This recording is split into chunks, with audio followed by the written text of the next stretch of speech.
Voilà, bienvenue à tous et que Dieu vous bénisse. Alors, un petit partage instantané. Voilà, depuis quelques jours, j'ai à cœur de partager ça. Donc voilà, je me suis un petit peu arrêté là. Et puis, vous partagez, comme je dis bien, ici, il n'y a pas de secte, hein, il n'y a pas de religion, il n'y a pas de fédération, dénomination, des noms qui sont autour du Seigneur, qui... Non. Ce que je prêche, c'est le Seigneur, son nom, le nom qui sauve, Jésus ou Yeshua. Et rien d'autre autour de lui, au-dessus de lui, de le couvrir, quoi. Aucun nom de toutes ces religions ou fédérations ne sauve. Le seul nom qui sauve, et c'est marqué, c'est pas moi qui l'invente, c'est le nom de Yeshua, de Jésus. Un seul nom par lequel nous pouvons être sauvés. Il n'y a pas d'autre nom. Le reste, c'est du surplus. Après, chacun, comme on dit, voit. Alors, voilà, donc, dans l'évangile, je crois que c'est l'évangile de... C'est dans le Jean, je crois que c'est l'évangile de Jean 4, il me semble, hein, si je ne me trompe pas. Quand Jésus passe par la Samarie, donc les Juifs ne passaient pas par la Samarie, et lui, vous voyez, pas comme tout le monde, lui. Il y va, lui. Ah oui, les Juifs, non, non, faut pas passer là, ce sont des apostates, ils ont renié le Seigneur, ils se sont mélangés. Ils adorent un Dieu mélangé maintenant. Et Jésus, lui, il y va. Il y a des âmes à sauver. Vous voyez? Pas comme tout le monde. Alors il va, et bon, au bord d'un puits, il rencontre la femme samaritaine, hein, je passe, hein. Et à un moment, la femme samaritaine lui dit, mais vous les Juifs, vous dites que pour adorer, c'est à Jérusalem qu'il faut adorer. Mais nous disons que c'est sur cette montagne-là. Alors Jésus lui dit, oui, mais l'heure vient, et elle est déjà venue, où les vrais adorateurs adoreront le Père en esprit, en vérité, ni sur cette montagne-là, ni à Jérusalem. Alors attention, Jésus ne disait pas qu'il ne fallait pas adorer, qu'il ne fallait pas aller adorer Dieu dans le temple, puisque c'est Dieu qui avait dit d'aller adorer dans ce lieu. Dans la marche, dans la traversée du désert, c'était le tabernacle que Dieu avait demandé à Moïse, hein, de faire construire. Mais Dieu lui dit, l'heure vient, elle est déjà venue, c'est-à-dire, bon, il prophétisait. Et beaucoup plus tard, il a dit, quand beaucoup étaient émerveillés devant ce temple, les belles pierres, il a dit, il ne restera pas pierre sur pierre. Et c'est ce qui est arrivé.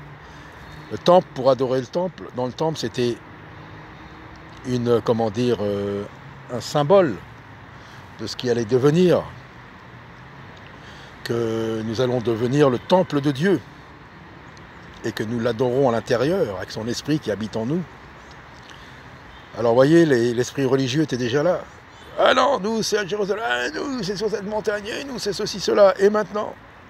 Et il faut que tu fasses partie de telle assemblée, il faut que tu fasses partie de telle dénomination, il faut que tu sois la brebis de tel pasteur.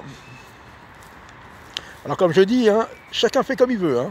Il n'y a pas ici, donc vous marchez avec le Seigneur, et de toute façon ça ne me regarde pas. Ça ne regarde que Dieu. Donc voilà, donc vous voyez, et elle avait été annoncée dans son village qu'elle avait rencontré le Christ, quoi. Alors les gens du village viennent, et après ils parlent avec Jésus, et après qu'est-ce qu'ils disent? Ils disent, oui, tu nous en as parlé, on est venu, on l'a vu, et maintenant nous croyons. Et nous ne croyons pas parce que tu nous en as parlé, nous croyons parce que nous l'avons entendu nous parler. Vous voyez la différence? Et de nos jours, c'est la même chose. On peut aller parler à des personnes du Seigneur, et voilà, essayer d'expliquer ou comment que le Seigneur nous conduit. Mais ça ne suffit pas pour une conversion. Pour que quelqu'un soit converti, il faut que lui-même, il entende le Seigneur. Eh oui, ça n'a pas changé. Et qu'il puisse dire, oui, telle personne m'a parlé du Seigneur, telle personne m'a amené au Seigneur. Mais j'ai cru parce qu'il a parlé à mon cœur. J'ai lu sa parole. Il m'a ouvert les yeux pour comprendre les Écritures. Et il m'a parlé. Et il m'a montré que j'étais pécheur.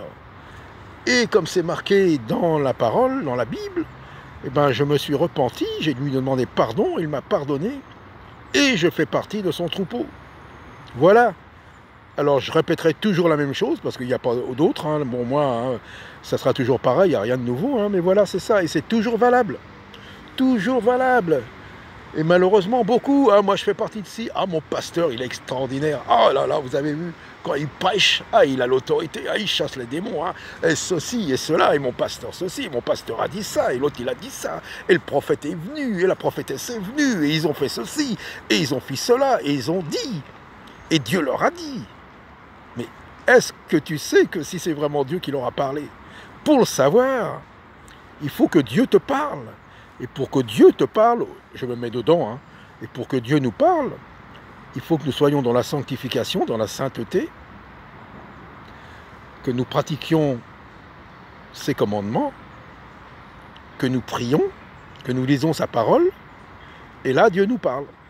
Sinon, on peut écouter des vidéos, des prédications, mais ça c'est de la surface, hein, c'est de la chair, hein, ça remue, mais si Dieu ne nous a pas parlé intérieurement, c'est que du vent. Et après, on peut discerner, ça c'est bien, ça c'est pas bien, et comme Jésus a dit, mes brebis ne suivront pas un étranger, car elles entendent ma voix. Pour entendre la voix du Seigneur, eh ben, il faut qu'il nous parle.